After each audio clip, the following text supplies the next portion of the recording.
చాణక్యుడి నీతి శాస్త్రం ప్రకారం కుటుంబాన్ని ఎలా చక్కదిద్దాలి? చాణక్యుడి నీతి శాస్త్రాన్ని చదివితే సప్త సముద్రాల్లాంటి జీవితాన్ని ఈదడం ఈజీ అవుతుందా? మనం తెలిసో తెలియకో ఒకసారి తప్పు చేస్తే బతికినంతకాలం అపరాధ భావంతో కుంగిపోవాల్సిందేనా? దీనికి పరిష్కారమే లేదా? మన ఇంట్లో వాళ్లకు దురలవాట్లు ఉంటే వాటిని ఎలా దూరం చేయాలి? కుటుంబ రహస్యాలను, మనసులోని బాధలను ఎవరితో పంచుకోవచ్చు? ఆర్థికపరమైన కష్టనష్టాలను ఎవరి దగ్గర మాత్రమే ప్రస్తావించాలి? మనసులో ఏదీ దాచుకోకుండా బోలాతనంగా ఉండడం మంచిదేనా? మన జీవితానికి సంబంధించిన ఈ సందేహాలను నివృత్తి చేసుకోబోయే ముందు ఇలాంటి మరిన్ని ఇంట్రెస్టింగ్ వీడియోల కోసం సోషల్ పోస్ట్ టీవీని సబ్స్క్రైబ్ చేసుకోండి ఫ్రెండ్స్. అలాగే మన బాధలను ఇతరులతో పంచుకుంటే ఏమవుతుంది? ఆప్షన్ ఏ, బాధలు తీరుతాయి. Option B, చులకనవుతాం. మీ అభిప్రాయాన్ని వెంటనే కామెంట్ సెక్షన్లో తెలియజేయండి. ఈ వీడియో మీకు తప్పకుండా నచ్చుతుందని భావిస్తున్నాను, కాబట్టి మొదటి నుంచి చివరి వరకు మొత్తం చూడాలని రిక్వెస్ట్. ఈ వీడియో కనుక మీకు నచ్చితే లైక్ అండ్ షేర్ చేయడం మర్చిపోకండి మిత్రమా. ఇక వీడియోలోకి వెళ్దామా? ఎప్పుడు కూడా అన్ని రహస్యాలను అందరికీ చెప్పకూడదు. వయసులో పెద్దవాళ్ళైనా సరే ఈ విషయంలో జాగ్రత్తగా ఉండాలి. మన ఇంటికి వచ్చి మాట్లాడుతున్న దగ్గరి బంధువుకైనా, దూరపు బంధువుకైనా, మిత్రుడికైనా, ఆడ మనిషికైనా, మగ మనిషికైనా ఎంతవరకు అవసరమో అంతవరకే చెప్పాలి. అతి కొద్ది మందికే మన ఇంటి విషయాలు తెలియాలి. అవి కూడా కొన్ని మాత్రమే, అన్నీ చెప్పకూడదు. స్నేహితులను సైతం అతిగా విశ్వసించొద్దు. మరీ ముఖ్యంగా దురలవాట్లు ఉన్న మిత్రులను అసలే నమ్మొద్దు. వాళ్లతో స్నేహాన్ని వెంటనే మానేయాలి. వ్యక్తిగతంగా వాడు మంచివాడు కానప్పుడు మనకు క్లోజ్ ఫ్రెండ్ ఎలా అయ్యాడు అనేది ఆలోచించాలి. స్నేహం చేసేటప్పుడు చూడాల్సింది గుణం. నీకు వాడికి మధ్య ఉన్న ఇష్టాన్ని కాదు. ఇష్టం చూసి స్నేహం చేయకూడదు, వాడి ప్రవర్తన చూసి స్నేహం చేయాలి. చాణక్యుడి నీతి శాస్త్రాన్ని పాటిస్తే లైఫ్లో అప్పుల పాలు కావడం అనేదే ఉండదు. మంచి మిత్రులను కూడా మనం బాగా నమ్మామంటే చెడిపోతారు. వాళ్ళను మనమే చెడగొడుతున్నట్లు లెక్క. బయటి వాళ్ళ మీదే కాదు, ఇంట్లో వాళ్ళ మీద కూడా ఒక కన్నేసి ఉంచాలి. ఎందుకంటే పరిస్థితులు ఎవరినైనా పాడు చేస్తాయి. మనుషుల మనస్థితుల కన్నా పరిస్థితులు ప్రమాదకరమైనవి. అందుకే కట్టుదిట్టమైన పరిస్థితులను ఏర్పాటు చేసుకోవాలి. ఎంత దగ్గరి వాడైనా కావచ్చు, వాడిని పూర్తిగా నమ్మొద్దు. స్నేహాలు చేస్తున్న ప్రతి ఒక్కరూ ఇది గమనించాలి. ఎవరితోనైనా బాగా స్నేహం చేస్తున్నాం కదా అని మన రహస్యాలను, కుటుంబ విషయాలను వాళ్ళకు చెప్పేశామంటే గుంపలు అంటుకుపోతాయి. భవిష్యత్తులో ఎప్పుడైనా వాళ్లకు మనకు మధ్య తేడాలు వస్తే మన సీక్రెట్లు మొత్తం బయటకు వెళ్ళిపోతాయి. నలుగురికి తెలుస్తుంది. అప్పుడు కుటుంబం అల్లరిపాలవుతుంది. భార్యాభర్తల మధ్య ఉండాల్సిన విషయాలను ఎవరికీ చెప్పకూడదు.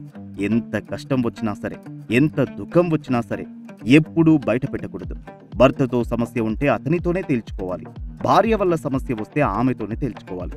తప్పు చేస్తే దేవుడి దగ్గర ఒప్పుకోవాలి, ఫ్రెండ్స్ దగ్గర కాదు. తప్పు చేసినా బాధపడకూడదు. ఎందుకంటే ఆ తప్పును దేవుడి దగ్గర బయట పెట్టి మరోసారి ఇలా చెయ్యను స్వామి, క్షమించండి అని వేడుకుంటే సరిపోతుంది. పశ్చాత్తాపానికి మించిన ప్రాయశ్చిత్తం లేదు. పూజా మందిరంలోని దేవుడి విగ్రహం దగ్గరికి వెళ్ళి నువ్వు చేసిన తప్పు పట్ల నిజంగా బాధపడు. చేసిన పొరపాటును నిజాయితీగా చెప్పుకో. నీ ముందు ఉన్నది విగ్రహం అనుకోకు, విష్ణువే అని భావించు. దేవుడి కాళ్ళు పట్టుకుని తప్పు చేశారని మన్నించమని మనస్ఫూర్తిగా అడగండి.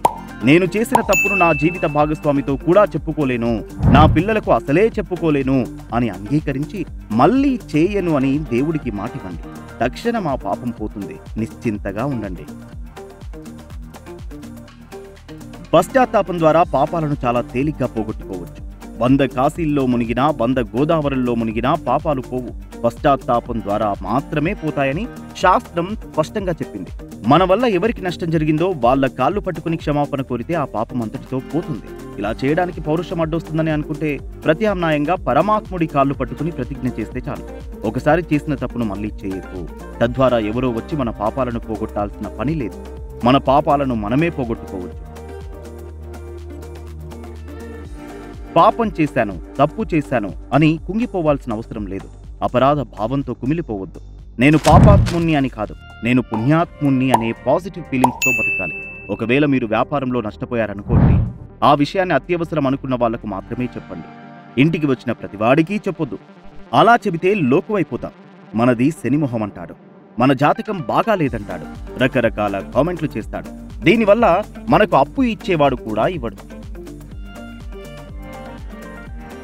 ఆర్థిక నష్టాలను ఆత్మీయులకు తప్ప ఇతరులకు చెప్పకూడదు. భార్య భర్తతో, భర్త భార్యతో చెప్పాలి. తల్లిదండ్రులకి చెప్పుకోవచ్చు. తల్లిదండ్రులకి చెప్పకూడని విషయాలంటూ ఏవి ఉండవు. వాళ్ళను బాధ పెట్టే విషయాలు తప్ప. డాక్టర్ దగ్గర నిజాలు చెప్పాలి, లేకపోతే రోగాలు తగ్గవు. నువ్వు నిజం చెప్పకపోతే ఆయన ఆ రోగ కారణాలను తెలుసుకోవడానికి పరీక్షలు చేయిస్తాడు. అప్పుడు డబ్బులు ఖర్చు అయ్యేది మనకే. అదే నిజం చెబితే దానికి తగిన మందు ఇస్తాడు. కాబట్టి ఎవరి దగ్గర ఏది చెప్పాలో అదే చెప్పాలి. అదే నీతి అంటే. చాణక్యుడి నీతి శాస్త్రం బోధిస్తున్నది కూడా అదే. అడ్డమైన వాళ్ళందరికీ నిజాలు చెప్పకూడదు. ఎవరి దగ్గర ఎలా ఉండాలో అలాగే ఉండాలి. మనసులోని బాధలను బాగా దగ్గరి వాళ్ళనుకున్న ఒకరిద్దరికే చెప్పాలి. కానీ ఈ రోజుల్లో మన బాధలను ఎవడికో ఒకడికి చెప్పుకోకుండా ఉండలేకపోతున్నాం. ఇదొక జబ్బులాగా మారింది. మన కుటుంబ సభ్యులు తప్పు చేస్తే ఇంట్లోనే తేల్చుకోవాలి, బయట వాళ్లకు చెప్పకూడదు. అలా చెబితే అలుసైపోతా. కొడుకు వ్యసనాల గురించి చెబితే ఎవడూ పిల్లనివ్వడు. కూతురు చేసిన తప్పుల గురించి పొరపాటును ఎవరికైనా చెప్పామా వాళ్ళు ఊరంతా చాటింపు వేస్తారు. పరిష్కరించలేని వాడికి సమస్యలను ఎందుకు చెప్పుకోవాలి? బోలాతనం కొద్దీ మనసులోని విషయాలన్నీ కక్కేస్తాం. ఆ కక్కింది వాంతి అయిపోయి వాసన వచ్చేస్తుంది కుటుంబం మొత్తానికి. దానివల్ల ఒకవైపు సమస్య పరిష్కారం కాకపోగా మరోవైపు ఊరంతా ప్రచారం అవుతుంది. కాబట్టి లోకంలో ఎలా బతకాలో చాణక్య నీతి శాస్త్రం ఒక్కటి వింటే చాలు, మొత్తం తెలుస్తుంది. ఇంట్లో వాళ్ళ దుష్ప్రవర్తన గురించి కూడా ఎక్కడా చెప్పకూడదు. ఇంట్లోనే తేల్చుకోవాలి. ఎక్కడా తేలకపోతే పూజా మందిరంలో తేల్చండి. మన సమస్య గురించి భగవంతుడికి చెప్పుకుంటే 24 గంటల్లో సమాధానం దొరుకుతుంది. భగవంతుడు అంత గొప్పవాడు. ఆయన సర్వంతర్యామి. ఆయన శక్తి అందరి మనస్సుల్లోకి వెళ్లి చక్కదిద్దుతాడు. ఎలా చేయాలి, ఎలా నడుచుకోవాలి అనే విషయాలు చెప్పి పరిష్కారం చూపుతాడు. ఆయన అలా చేసేది ఎవరి కోసం? భక్తుల కోసమే. నన్ను నమ్ముకున్న భక్తుడు ఎప్పుడూ నష్టపోడు. వాడేం చేసినా బాగుపడేలాగా నేను చేస్తానంటాడు. అంత ప్రేమ ఉంది దేవుడికి మన మీద. ఎవరైనా ఏదైనా తప్పు చేస్తే ఆ తప్పును సవరించుకోమని వాళ్ళకి చెప్పండి. వాళ్ళు మారకపోతే దేవుడికి చెప్పండి. అప్పుడు ఖచ్చితంగా మార్పు వస్తుంది. భక్తి అంత గొప్పది. అన్ని భయాలను పోగొట్టగలిగేది భక్తి. జ్ఞానాన్ని ఇచ్చేది భక్తి. భక్తి మార్గాన్ని మించిన మార్గమే లేదు. దేవుడి పట్ల భక్తి ఉంటే చాలు, జీవితాన్ని ధైర్యంగా ఎదుర్కోవచ్చు. ఉదాహరణకు, మనం ఎవరి చేతిలోనైనా మోసపోతే కేసు పెట్టి పరిష్కరించుకోవాలి తప్ప నలుగురికి చెప్పకూడదు. లోకువైపోతాం. వీడొక బెర్రోడు, అమాయకుడు, వీణ్ణందరూ మోసం చేస్తారు, వీడిప్పటికే ఇన్నిసార్లు మోసపోయాడు, అన్నిసార్లు మోసపోయాడు అంటూ తేలిక చేస్తారు. దానివల్ల మనల్ని ఇంకొకడు కూడా మోసం చేస్తాడు. మోసం చేయడం నేరం, మోసపోవడం కాదు. అమాయకత్వం వల్లే మోసపోయామనుకోండి, అంత మాత్రాన్ని ఇంటికొచ్చినోడికి ప్రతి ఒక్కడికి చెప్పుకోకూడదు. చెప్పిందంతా విని బయటికెళ్లిన తర్వాత వాడు మనల్ని అజ్ఞాని అనుకునే ప్రమాదం ఉంది. కాబట్టి ఈ విషయాలన్నీ దృష్టిలో పెట్టుకుని కుటుంబాన్ని కాపాడుకోవాలి.